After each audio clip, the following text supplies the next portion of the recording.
Hello again, welcome back po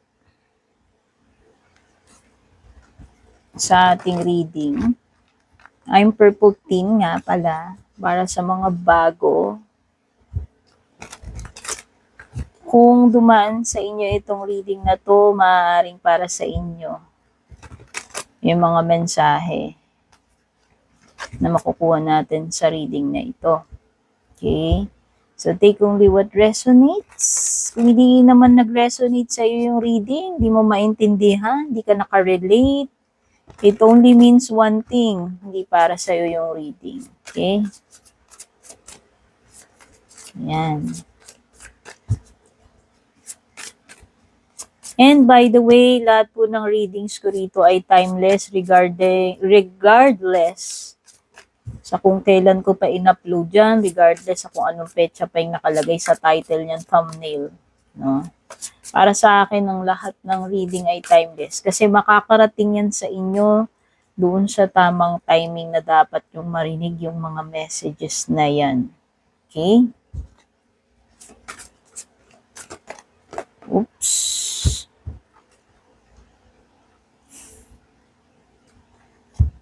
General reading nga pala ito, no? Kung nakalimutan kong banggitin.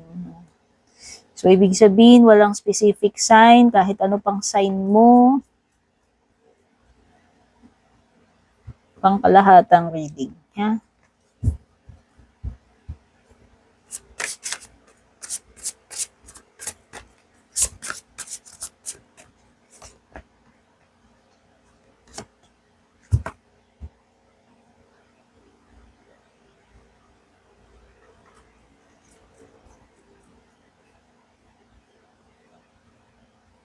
Okay, for the overall energies, you have here the Nine of Pentacles, Knight of Wands reversed, and then you have the Lover's card. Lover's card is major card for Gemini, while King of Wands could be Fire sign, Aries, Leo, Sagittarius, tapos si Nine of Pentacles naman could be an Earth sign, Taurus, Virgo, or Capricorn. At the bottom, you have the Moon, which is Pisces energy. So, sa overall energies dito, I can see love, no? Maaring paparating sa iba, yung iba sa inyo, pwedeng this is about a romantic connection, a relationship, yun, commitment or pagpasok sa relationship.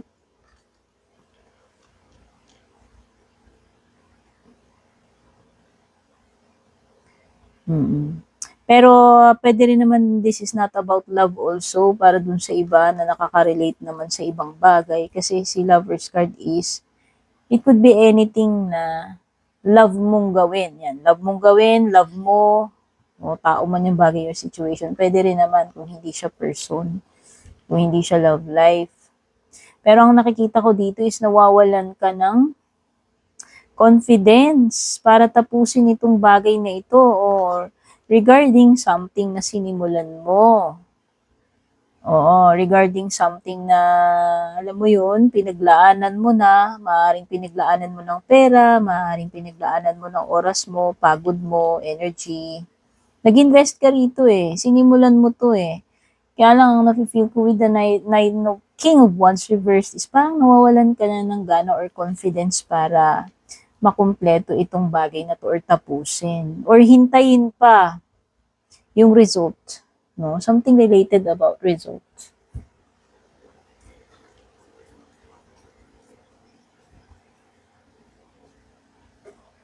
Wait lang, magpo-pause lang po ako. Sorry about that. Kinailangan mag-pause for a while. So, I'm back. Dito tayo tumigil kay the Moon card reversed.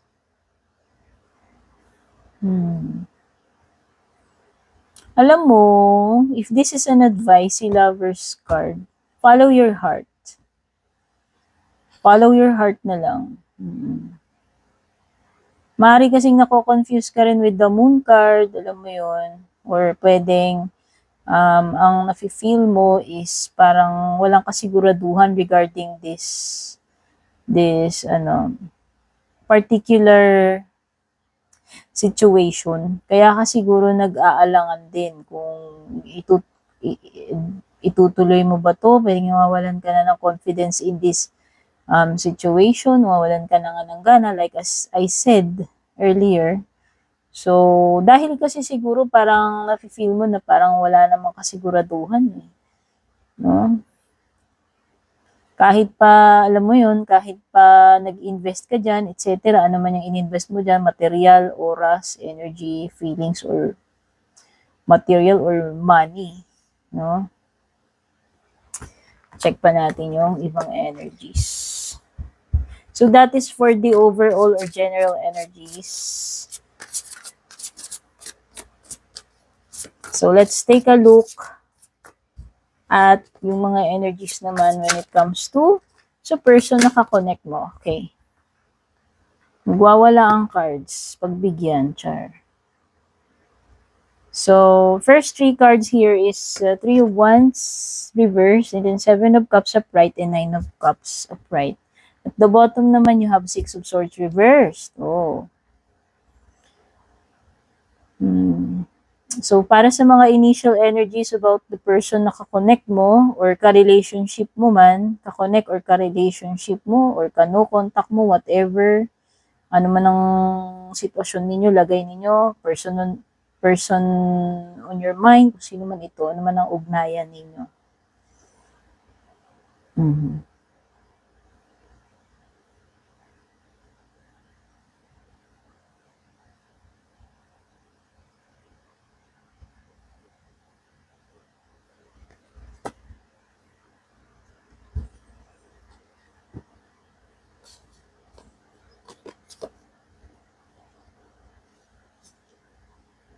Ayaw niya ng drama, ayaw niya ng argumento, ayaw niyang makipag-agawan, makikompete.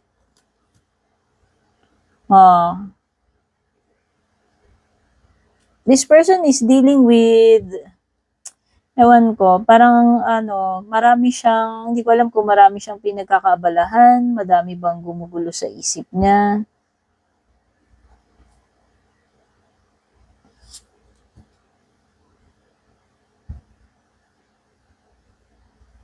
Or maybe this person is dealing with too many problems right now. Hindi ko alam eh. It seems na parang may nag-occupy ng time niya and wala siyang panahon, wala siyang gana na, alam mo yun, gawing komplikadong mga bagay-bagay.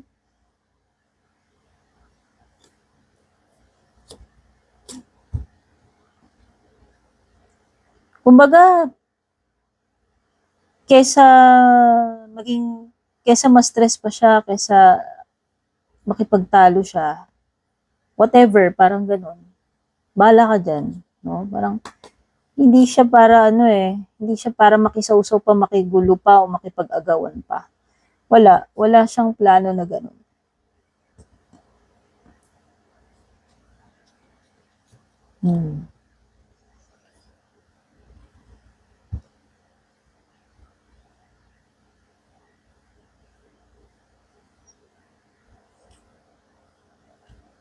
So, nakikita ko, it could be na may mga iniisip, pinaplano ito, person na to.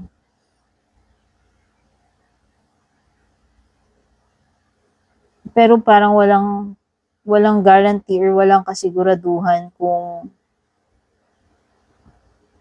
ito bang mga pinaplano niya na ito, itutuloy pa ba or hindi na.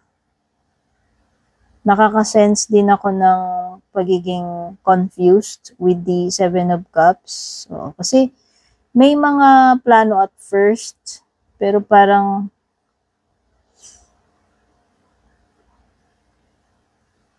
with the Three of Wands reversed, parang nasa sense ko rito is baka hindi maisagawa or pwedeng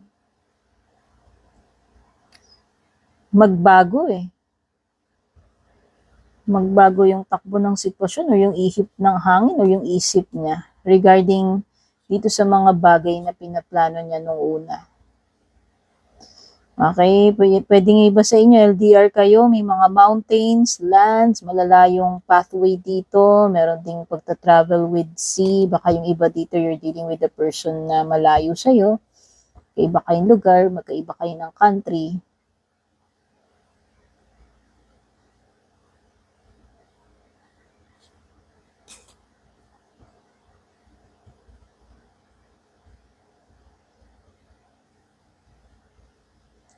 Pero parang ang nakikita ko, he or she is happy right now. Yan. Nakikita mo naman kung gaano ka-happy yung smile niya.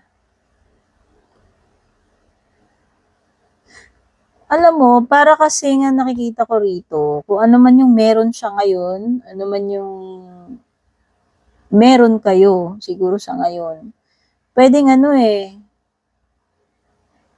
pwedeng happy naman siya or contented naman siya dun. So, para nga sa kanya, ayaw niya na maging complicated pa. Pero hindi ko rin kasi magets din kung bakit may energy dito ng parang ayaw nang makipag-agawan. So, hindi ko alam kung meron ba siyang kaagaw sa'yo or sa oras mo. Meron ba? May kakompete ba siya? No? Kahit sabihin mong hindi third party, kahit sabihin mong hindi escabeche yan, hindi ko alam eh, meron ba siyang kaagaw sa time mo o tao man yung bagay sitwasyon yung tinutukoy ko, hindi lang yun doon sa mga agaw or third party karibal, ha?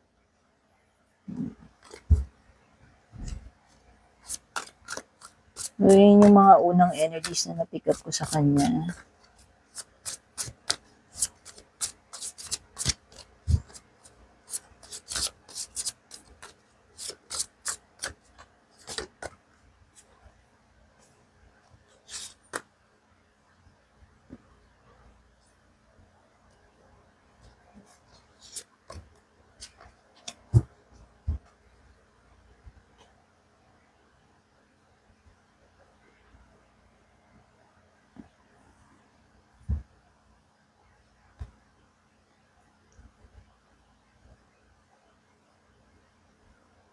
Pwedeng yung iba dito pwedeng ayaw niya nang ibalik yung past or ungkatin pa yung past.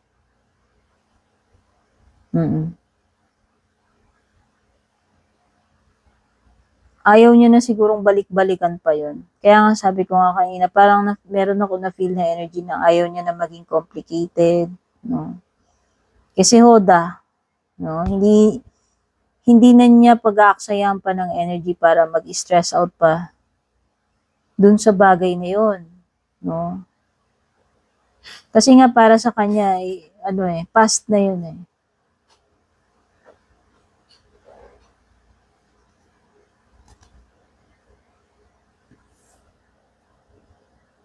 Star card reverse, ito yung mga bagay na pwedeng hindi nabigyan ng linaw or parang nawawalan ng hope, ng pag-asa, or ng gana about something.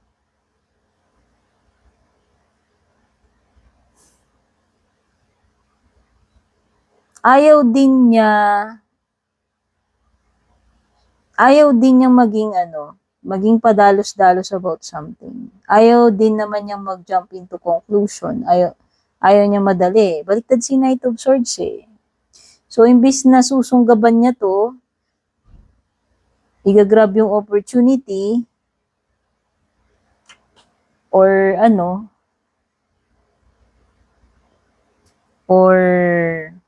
magmamadali, ay hindi. The opposite yung nafe-feel ko na energy. But you are still, you are still important to this person, feeling ko lang. Kumbaga, sige, sabihin natin, may paki pa rin siya eh. May paki pa rin, ayan pa rin yung emotions eh. May emotions pa rin with the Queen of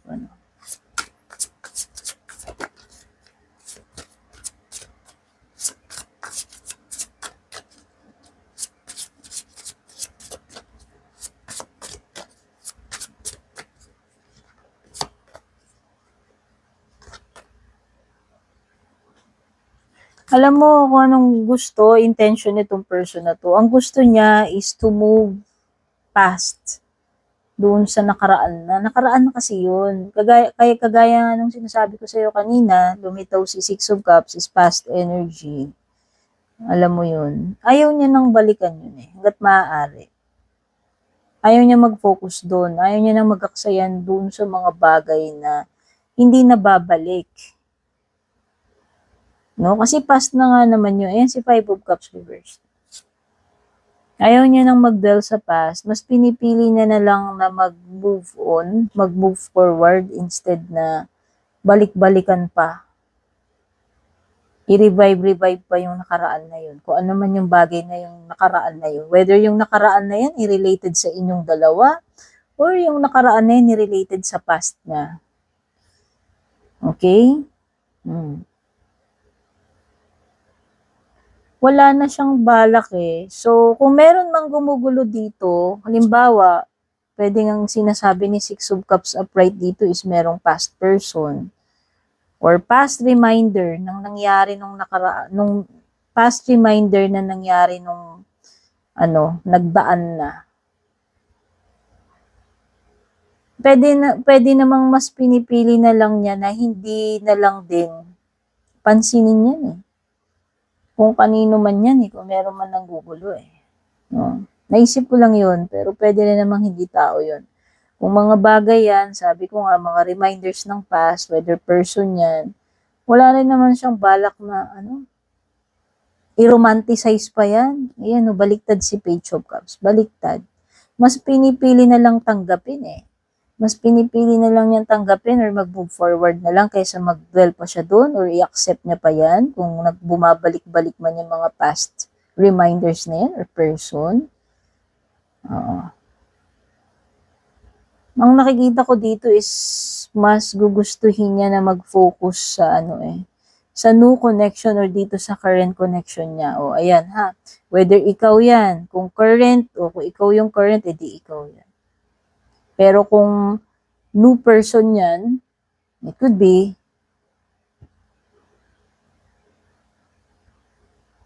a new person na darating sa kanya. Okay? Again, ulitin ko.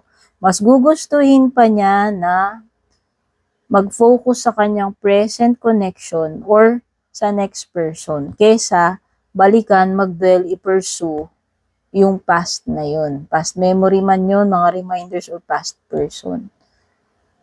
No? Hindi niya na yun i-romanticize, hindi niya na yun i-revive. Yun yung nafe-feel kong energy niya. Kaya nga parang na siya, at peace na siya or at least happy siya. Kontento na siya dito sa current situation niya eh. Kesa naman babalikan niya pa yung past. Sabi ko nga kanina with the Five of Wands, ayaw niya na maging complicated. Or ayaw niya na ma-involved sa competition or agawan pa.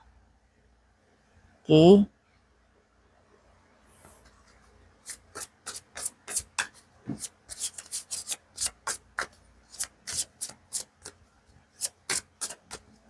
So, in the near future, what's next? Tignan natin.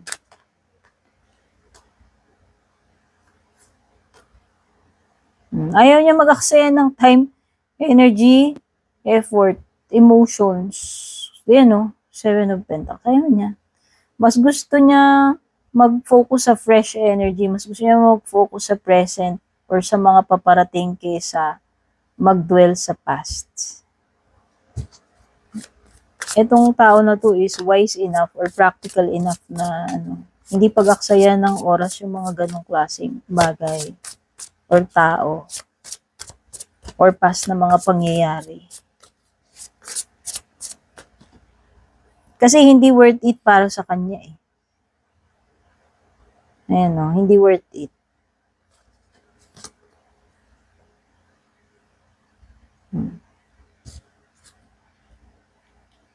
Ayan ayaw niya. Lumabas na naman. Ayaw niya na talaga. No? Ayaw niya na makisawsaw pa doon, makigulo, makikompete. Ayaw niya na yun. Mas wise na siya priestess. Nag-evolve na siguro tong person na to. Hindi na siya siguro katulad ng dati, which is good. Kasi mas gusto niya na mag-focus sa mga bagay na makabuluhan, sa mas bagong energy.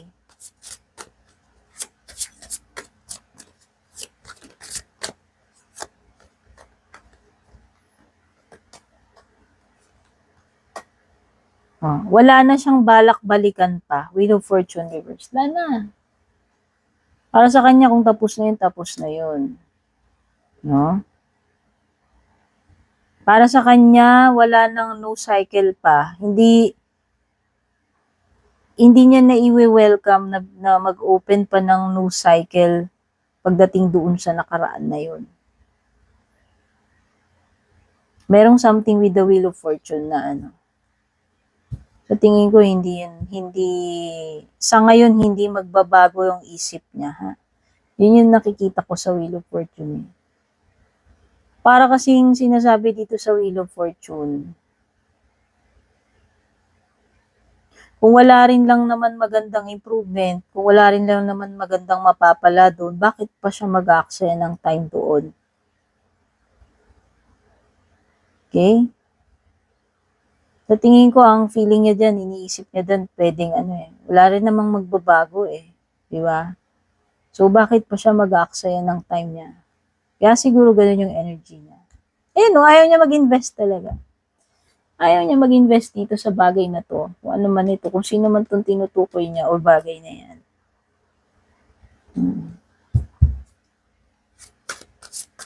Sabi ko nga sa iyo mas gusto niya mag-focus sa fresh energy, sa new energy or sa kung ano yung paparating. Yun yung mas, siguro yun, pwede pa niyang paglaanan ng attention niya yun.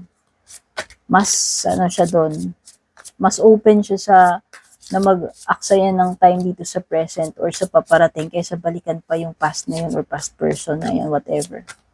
Issue man yan, memories, person,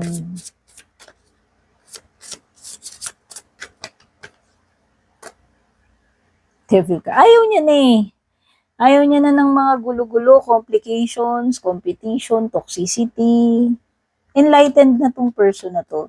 Kaya kung ano man siya, sabi ko nga, dati or before, this is a totally new person.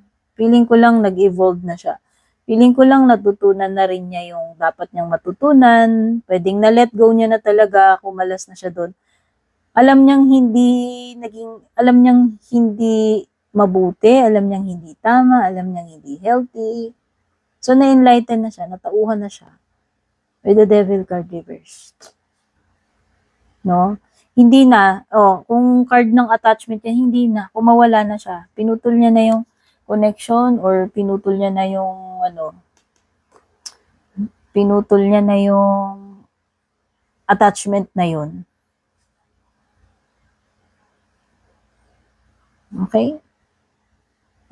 Queen of Swords, pinutol na pwedeng may Leo, pwedeng may Capricorn.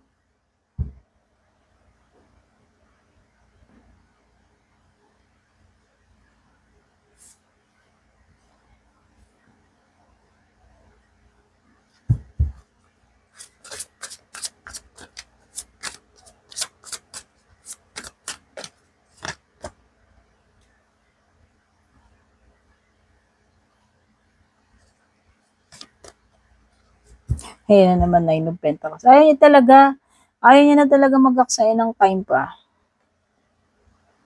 Mas gusto na lang niyang magsimula ng panibago. Okay, Ace of Wands. Ayan.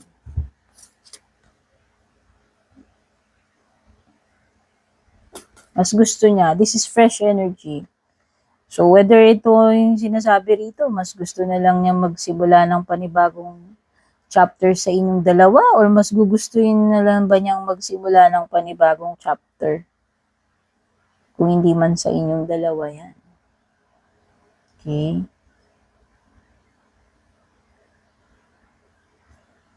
So, ayan Ito yung energy ng maaring nakapag-decide na. Ito yung energy ng finally makaka-move on na or nag-move on na.